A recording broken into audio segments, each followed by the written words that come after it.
Hi, good morning ಎಲ್ರಿಗೂ. ಬನ್ನಿ, ಇವತ್ತು ಬೆಳಗ್ಗೆ ಸ್ಕೂಲ್ಗೆ ಸಮೋಸ ಇಲ್ಲ, ಹಾಗಾಗಿ ಸ್ವಲ್ಪ ಫ್ರೀ ಆಗಿದ್ದೀನಿ. ಹಾಗಾಗಿ 7 ಗಂಟೆಗೆ ಎದ್ದೆ. 7 ಗಂಟೆಗೆ ಎದ್ಬಿಟ್ಟು ನಾಷ್ಟ ಎಲ್ಲ ಮಾಡಿ ಆಲೂಗಡ್ಡೆ ಎಲ್ಲ ಬೇಯಿಸೋಕ್ಕಿಟ್ಬಿಟ್ಟು ಹೊರಗಡೆ ಎಲ್ಲ ರೋಡೆಲ್ಲ ಅಗ್ದಾಕಿದ್ದಾರೆ. ಕ್ಲೀನಾಗಿ ಕಸ ಗುಡಿಸ್ಬೇಕು, ತುಂಬ ಧೂಳು ಬರುತ್ತೆ. ಎಲ್ಲ ನೀಟಾಗಿ ಗುಡಿಸ್ಬಿಟ್ಟು ನೀರು ಹಾಕಬೇಕು, ಗೊತ್ತಲ್ವಾ? ಇದೇ ಡೈಲಿ ಸ್ಟಾರ್ಟ್ ಆಗೋದು ನನ್ನ ಕೆಲಸ. ನೋಡಿ, ತುಂಬ ಧೂಳಿದೆ ಹೊರಗಡೆ. ಗ್ರೌಂಡ್ ಫ್ಲೋರಲ್ಲಿರೋದಕ್ಕೆ ಮನೆ ಒಳಗಡೆಲ್ಲ ತುಂಬ ಡಸ್ಟ್ ಬರುತ್ತೆ. ಏನು ಮಾಡೋಕ್ಕಾಗಲ್ಲ, ಅವ್ರು ಯಾವಾಗ ರೋಡ್ ಮಾಡ್ತಾರೋ. ಎಲ್ಲ ನೀಟಾಗಿ ನೀರು ಹಾಕಿ ಕ್ಲೀನ್ ಮಾಡ್ಕೊಂಡು ನೀಟಾಗಿದ್ದರೆ ಓನರ್ ಏನು ಅನ್ನಲ್ಲ. ನೀಟಾಗಿರ್ಬೇಕು ಅವ್ರಿಗೆ. ನಿಮ್ಮ ಮನೇಲಿ ನೀವೇನಾದರೂ ಮಾಡ್ಕೊಳ್ಳಿ, ಗಲಾಟೆ ಮಾಡಬೇಡಿ, ನೀಟಾಗಿ ಇಟ್ಕೊಳ್ಳಿ ಅಂತಾರೆ. ಒಳ್ಳೆಯವರಿದ್ದಾರೆ ಅವರು. ಬೆಳಗ್ಗೆಗೆ ಟೀ ಕುಡಿಬೇಕಲ್ವ, ಮುಖ ತೊಳೆದಿಲ್ಲ, ಅಲ್ಲಿ ಮಾತ್ರ ಉಜ್ಜಿದ್ದೀನಿ. ಬನ್ನಿ ಎಲ್ಲ ಟೀ ಕುಡಿಯೋಣ. ಟೀ ಎಲ್ಲ ಕುಡಿದ್ಬಿಟ್ಟು ಇನ್ನೇನು ಕೆಲಸ ನೋಡಿ. ಕುಕ್ಕರ್ ಇಟ್ಟಿದ್ದೀನಿ. ಆಲೂಗಡ್ಡೆಗೆ 50 ಸಮೋಸ ಅಂದರೆ 5 ಲೀಟ್ರ್ ಕುಕ್ಕರಲ್ಲಿ ಇಟ್ಟಿದ್ದೀನಿ. ನಾನು ಟೀ ಕುಡಿತಾ ಇದ್ದೀನಿ. ನಮ್ಮ ಯಜಮಾನ್ರು ಬೇಡ ಅಂದರು. ಅವ್ರು ಹೂವು ಎಲ್ಲ ಹೊಲಿತಾ ಇದ್ದಾರೆ. ಹೂವು ಮಾರ್ತೀವಿ ಅನ್ಕೋಬೇಡಿ, ಹೂವು ಹೊಲಿಯೋದಕ್ಕಲ್ಲ, ಡೆಕೋರೇಷನ್ ಮಾಡೋಕ್ಕೆ ತಂದಿದ್ದಾರೆ. ಇದೆಲ್ಲ ಜಾಸ್ತಿ ತುಂಬ ದೊಡ್ಡದೆಲ್ಲ ಏನು ಸಿಕ್ಕಲ್ಲ. ಸಿಕ್ಕುತ್ತೆ 40-50 ಸಾವಿರ ರೂಪಾಯಿಗೆ. ಯಾವುದಾದ್ರೂ ಆರ್ಡ್ರ್ ಒಪ್ಕೊತಾರೆ. ಎಲ್ಲ ಮನೆಯಲ್ಲೇ ರೆಡಿ ಮಾಡೋದಿದ್ರೆ ರೆಡಿ ಮಾಡ್ತಾರೆ, ಇಲ್ಲಾಂದ್ರೆ ರೆಡಿಮೇಡ್ ಎಲ್ಲ ತೊಗೊಂಡು ಬಂದು ಡೆಕೋರೇಷನ್ ಮಾಡ್ತಾರೆ. ಸಿಕ್ಕುತ್ತೆ. ಒಂದು 40-50 ಸಾವಿರ ಒಪ್ಕೊಂಡ್ರು ಕೂಡ ಒಂದು ಆರ್ಡ್ರಿಗೆ ಅವ್ರಿಗೆ 20 ಸಾವಿರ ಹಿಂಗೆ ಸಿಗುತ್ತೆ. ನಮಗೆಲ್ಲ ಕೊಡಲ್ಲ ಅವರು.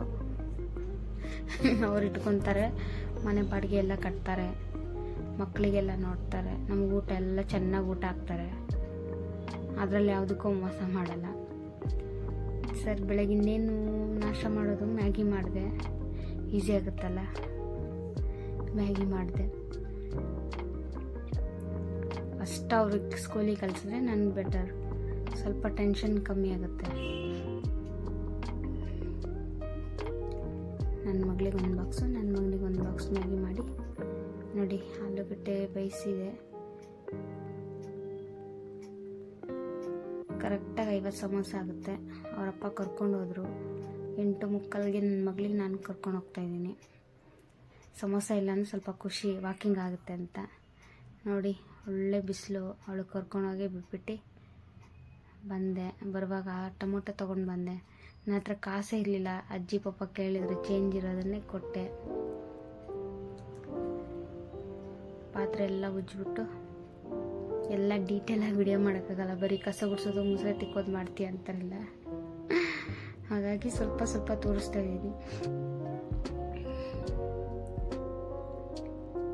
ಆಲೂಗಡ್ಡೆ ಎಲ್ಲ ಸ್ಮ್ಯಾಶ್ ಮಾಡಿ ಉಪ್ಪೆಲ್ಲ ಹಾಕಿ ಬಿಸಿ ಮಾಡಬೇಕು. ಏನಾಗಲ್ಲ, ಅವತ್ತಿಂದ ಅವಾಗೆ ಮಾಡ್ತೀನಲ್ಲ, ಏನಾಗಲ್ಲ. ಇವತ್ತು ಬರೀ 50 ಸಮೋಸ. ತುಂಬ ಚೆನ್ನಾಗಿತ್ತು ಪಲ್ಯ. ನಾನು ಟೇಸ್ಟ್ ನೋಡಿದೆ.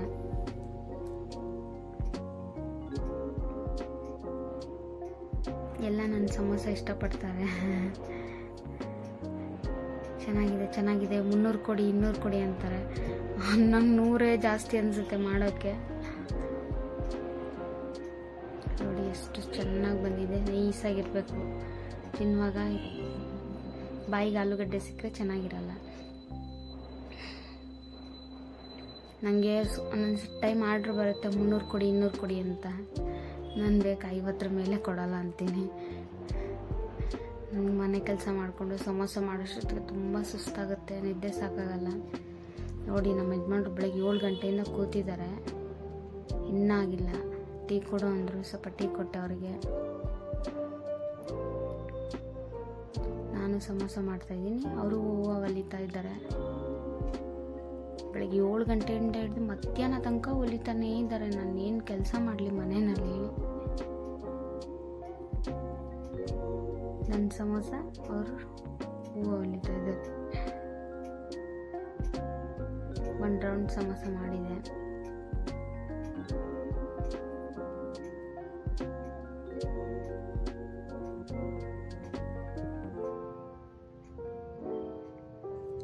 ಸರಿ, ನಾವೇನೂ ತಿಂದಿಲ್ವಲ್ಲ, ಸರಿ ನಾಷ್ಟ ಮಾಡೋಣ ಅಂತ ಅವ್ರಿಗೋಸ್ಕರ ಟೊಮೊಟೊ ಗೊಜ್ಜು ಚಪಾತಿ ಮಾಡೋಣ ಅಂತ ಮಾಡ್ತಾಯಿದ್ದೀನಿ. ಅವ್ರು ತಿಂದಿಲ್ಲ, ಹಂಗೆ ಹೋದರು. ಎಲ್ಲೋ ಕೆಲಸ ಇದೆ, ಚಪ್ರ ಹಾಕಬೇಕು, ಬಿಚ್ಚಬೇಕು, ಹಾಕಬೇಕು ಅಂತ ಹೇಳ್ಬಿಟ್ಟು ಹೋದರು. ಸರಿ, ನನಗೊಬ್ಳಿಗೆ ಅಲ್ಲ, ನಾನೇ ಮಾಡ್ಕೊಂಡು ತಿಂದೆ. ಇದು ನನ್ನ ತಂಗಿ ಊರಿಂದ ಕೊಟ್ಟು ಕಳಿಸಿದ್ದಾಳೆ. ಖಾರದ ಪುಡಿ ತುಂಬ ಘಮ ಘಮ ಅನ್ನುತ್ತೆ. ಇದರಲ್ಲಿ ಬೆಳ್ಳುಳ್ಳಿ, ಕೊತ್ತಂಬರಿ, ಆಮೇಲೆ ಗೋಲ್ಡ್ ವಿನ್ನರ್ ಎಣ್ಣೆ ಎಲ್ಲ ಹಾಕಿದ್ದಾಳೆ.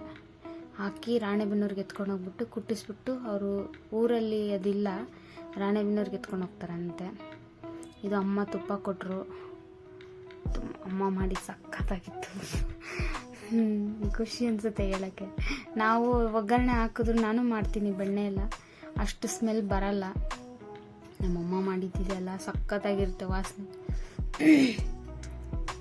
ನನ್ನ ತಂಗಿ ಖಾರದ ಪುಡಿ ಕೊಟ್ಟಿದ್ಲಂತೆ. ನಮ್ಮಪ್ಪ ಹೋಗಿದ್ರು ಊರಿಗೆ. ಖಾರದ ಪುಡಿ ಖಾಲಿ ಆಗಿತ್ತು. 5 kg ಕೊಟ್ಟಿದ್ಲು ನನಗೆ, ಖಾಲಿ ಆಗಿತ್ತು. ಹಿಂಗೆ ಕೇಳೋದು ಅಂತ ಸುಮ್ಮನೆ ಇದ್ದೆ. ಏನು ಅವಳೇ ಕೊಟ್ಟಿದ್ದಾಳೆ, ಖುಷಿ ಅನ್ನಿಸ್ತು. ನಮ್ಮಮ್ಮ ತುಪ್ಪ ಕೊಟ್ಟರು. ನೋಡಿ, 1 ರೌಂಡ್ ಸಮೋಸ ಆಯಿತು.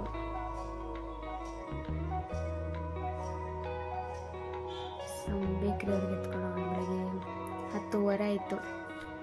11 ಗಂಟೆ ಕೊಟ್ಟರು ಇಸ್ಕೊತಾರೆ. ಕ್ಯಾಮ್ರಾ ತೊಗೊಂಡೋಗ್ತೀನಿ. ನೋಡಿ, ಕ್ಯಾಮ್ರಾ ನೋಡಿದ್ರೆ ನಗ್ತಾರೆ ಅವರು. ನನ್ನ ಕ್ಯಾಮ್ರಾ ನೋಡಿಬಿಟ್ಟೆ ನಗ್ತಾರೆ. ಈ ಕ್ಯಾಮ್ರಾ ಯಾಕ್ರಿ ತರ್ತೀರಾ ಅಂತ. ಟ್ರೇ ಎಲ್ಲ ಅವ್ರ ಹತ್ರನೇ ಇಟ್ಕೊಂಡಿರ್ತಾರೆ. ಕೇಳಿ ಕೇಳಿ ಈಸ್ಕೊಂಡು ಬರ್ಬೇಕು ನಾನು. ಅಲ್ಲಿಂದ ನಾಷ್ಟ ಮಾಡಿ ನನ್ನ ಮಗಳಿಗೆ ಊಟ ಬಿಟ್ಟು ಹೋಗ್ಬಿಟ್ಟಿದ್ದಾಳೆ ಬೆಳಗ್ಗೆ. ಅವಳಿಗೆ ಕೊಡೋಕ್ಕೆ ಬೇರೆ ಹೋಗ್ಬೇಕು ಇವಾಗ. ಇದು ಒಂದು ಎಕ್ಸ್ಟ್ರಾ ಕೆಲಸ ನನಗೆ. ನಮ್ಮ ಯಜಮಾನ್ರೆಲ್ಲ ಕಿತ್ತಾಕಿ ಹೂವು ಎಲ್ಲ ಮನೆ ತುಂಬ ಚೆಲ್ಬಿಟ್ಟು ಹೋಗಿದ್ದಾರೆ. ಯಾವಾಗ ಕ್ಲೀನ್ ಮಾಡೋದು, ಯಾವಾಗ ಮಾಡೋದು. ನನ್ನ ಮಗಳಿಗೆ ನಾಷ್ಟ ಕೊಟ್ಬಿಟ್ಟು ಮಧ್ಯಾಹ್ನ 1:30 ನೋಡಿ. ಸರಿ, ಮತ್ತೆ ಇನ್ನೇನು ಮಾಡ್ಕೊಳ್ಳೋದು ಅಂದ್ರೆ 2 ರೌಂಡ್ ಮತ್ತೆ ಸಮೋಸ ಮಾಡಿ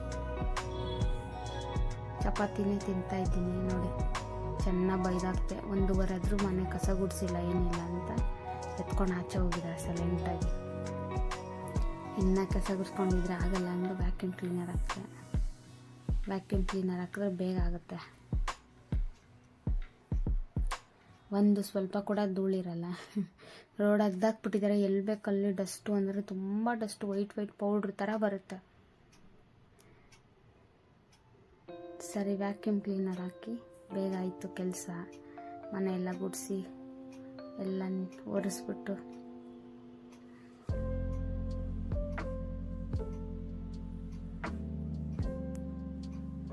ನಾನು ಇಷ್ಟು ಕೆಲಸ ಮಾಡೋಷ್ಟೊತ್ತಿಗೆ ಮಧ್ಯಾಹ್ನ 2:30.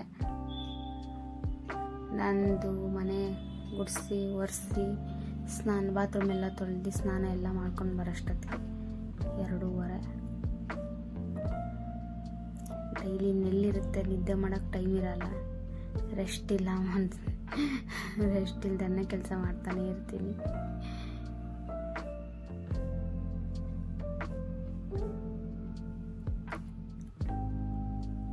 ಇದು 14,000 ಆಯಿತು. 4 ಬೇಸ್ ಅಂತೆ. ತುಂಬ ಚೆನ್ನಾಗಿದೆ ವ್ಯಾಕ್ಯೂಮ್ ಕ್ಲೀನರು. ಎಲ್ಲ ಧೂಳೆಲ್ಲ ಹೊಡಿಬೋದು ಇದರಲ್ಲಿ. ನಮ್ಮ ಬೆಡ್ಡಲ್ಲೆಲ್ಲ ಧೂಳಿರುತ್ತಲ್ವ, ಅದನ್ನೆಲ್ಲ ಅದೇ ಎಳ್ಕೊಳ್ಳುತ್ತೆ. ತುಂಬ ಚೆನ್ನಾಗಿದೆ, ತೊಗೊಂಡಿದ್ದು ತುಂಬ ಯೂಸ್ ಆಯಿತು.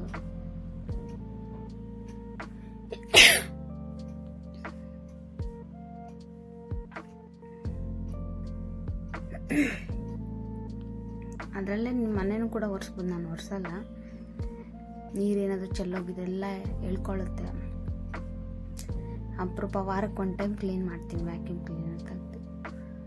ಸರಿ ಆಯಿತು. ಇನ್ನೇನು ಸಾಯಂಕಾಲ ಗಂಟ ಮಾಡೋಕ್ಕಾಗಲ್ಲ ಅಂದ್ಬಿಟ್ಟು ಪೂಜೆ ಮಾಡಿಲ್ಲ. ದೇವ್ರ ಹತ್ರ ಎಲ್ಲ ಕ್ಲೀನ್ ಮಾಡಿ. ತುಂಬ ಧೂಳು, ಮನೆಯಲ್ಲೆಲ್ಲ ಧೂಳು ತುಂಬ. ರೋಡೆಲ್ಲ ಅಲ್ದಾಕ್ಬಿಟ್ಟಿದ್ದಾರೆ ಆಚೆ ಕಡೆ. ಕಾವೇರಿ ವಾಟ್ರದ್ದೇನೋ ಮಾಡಬೇಕಂತ. ನೋಡಿ, ಎಲ್ಲ ನೀಟಾಗಿದೆ ಮನೆ. ನೋಡಿ, ಇನ್ನೂ ಹೊಲಿತಾನೇ ಇದ್ದಾರೆ. 3 ಗಂಟೆ ಆಗ್ತಾ ಬಂದರು. ಮನೆಯಲ್ಲೇ ಹೂವಾಯಿತು, ಅದನ್ನೇ ತಗೊಂಡೆ. ಅಲ್ಲಿಂದ ಮಗಳು ಸ್ಕೂಲ್ ಹತ್ರ ಬಂದೆ. ಅವಳು ಮಧ್ಯಾಹ್ನ ಟೈಮ್ ಬೈತಾ ಇದ್ರಂತೆ, 10th ಓದ್ಕೊಳ್ಳಿ, ಆಚೆ ಹೋಗ್ಬಿಡಿ ಅಂತ. ಅವಳು ಬಂದಿಲ್ಲ. ಏನು ತಿನ್ನೋಕ್ಕೆ ಬೇಡ ಇವತ್ತು ಅಂದ್ಲು. ಸರಿ ಅಂತ ಅಲ್ಲಿಂದ ಮಗನ ಸ್ಕೂಲ್ ಹತ್ರ ಬಂದೆ. ನಮ್ಮ ಯಜಮಾನ್ರು ಹೇಳಿದ್ರು, ನೀನೇ ಕರ್ಕೊಂಡು ಬಾ, ನಾನು ಸಿಟಿ ಮಾರ್ಕೆಟ್ಗೆ ಹೋಗಬೇಕು ಅಂದರು. ಸರಿ ಅಂತ ನನ್ನ ಮಗನ್ನ ಕರ್ಕೊಂಡು ಅಲ್ಲಿಂದ ಬಂದೆ. ಮತ್ತೆ ಬಂದ್ಬಿಟ್ಟು ಮತ್ತೆ ಬೆಳಗ್ಗೆಗೆ ಇವತ್ತು ಸಮೋಸ ಇಲ್ಲ ಅಂತ ಹೇಳಿದ್ನಲ್ವ ಸ್ಕೂಲ್ಗೆ, ಒಂದಿನ ಬಿಟ್ಟು ಒಂದಿನ ಸಮೋಸ ಹಾಕಿದ್ರು.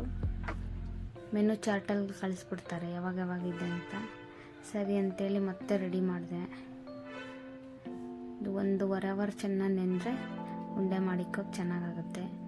ಎಲ್ಲ ಹಿಂದಿನ ದಿನ ರೆಡಿ ಮಾಡಿ ಫ್ರಿಡ್ಜಲ್ಲಿ ಇಟ್ಬಿಡ್ತೀನಿ. ನೋಡಿ, ನಾನು ಮಧ್ಯಾಹ್ನ ಬೈದರು ನಮ್ಮ ಯಜಮಾನ್ರು.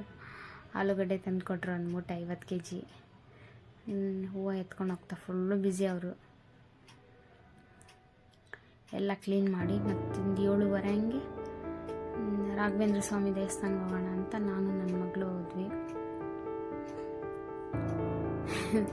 ಇದು ಅಲ್ಲೇ ಇದೆ, ಅಮ್ಮ ಮನೆ ಹತ್ರನೇ ಇದೆ ಮಠ, ಮಾರ್ಕೆಟಲ್ಲಿ. ಯಾವಾಗಲೂ ಹೋಗ್ತಾ ಇದ್ದಿದ್ದ ಜಾಗ. ನನಗೆ ಎಷ್ಟೇ ಕಷ್ಟ ಆದರೂ ಹತ್ಕೊಂಡು ಕೂತ್ಕೊಳ್ತಾ ಇದ್ದಿದ್ದ ಜಾಗ. ತುಂಬ ಸಂತೋಷ ಆಯಿತು, ಖುಷಿನೂ ಅನ್ನಿಸ್ತು. ಒಂದು ಕಾಲದಲ್ಲಿ ತುಂಬ ಹತ್ತಿದ್ದೀನಿ, 5 ನಿಮಿಷಕ್ಕೂ ಅಳ್ತಾ ಇದ್ದೆ. ಆ ಟೈಮಲ್ಲೆಲ್ಲ ಈ ದೇವ್ರ ಹತ್ರನೇ ಬಂದು ಕುತ್ಕೊಂಡು ಅಳ್ತಾ ಇದ್ದೆ ನಾನು. ಭಗವದ್ಗೀತೆ ಕೊಟ್ಟರು ದೇವಸ್ಥಾನದಲ್ಲಿ, ಖುಷಿ ಅನ್ನಿಸ್ತು. ಈಸ್ಕೊಂಡು ಅಲ್ಲಿಂದ ಅಮ್ಮ ಮನೆಗೆ ಹೋದೆ.